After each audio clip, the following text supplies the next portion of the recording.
আজকে দেখুন আমি কাঁঠালের দানা নিয়ে নিয়েছি, কাঁঠালের দানা দিয়ে ভর্তা বানাবো।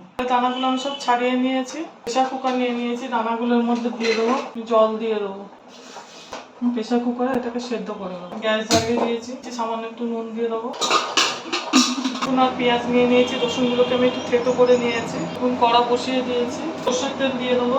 দানাগুলো আমার সেদ্ধ হয়ে গেছে, একটু মিক্সি বলে নিয়ে পেস্ট করে নেবো এটাকে। দানাগুলো আমি মিক্সিতে পেস্ট করে নিয়েছি, সর্ষে ফোড়ন দিয়ে দেবো। শুকনো লঙ্কা নিয়েছি, শুকনো লঙ্কা দিয়ে দেবো।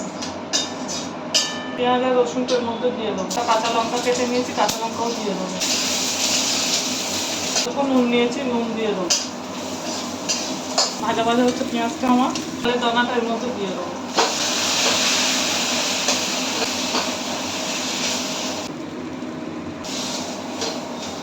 এটা আমার হয়ে গেছে, আবার নামিয়ে নেবো।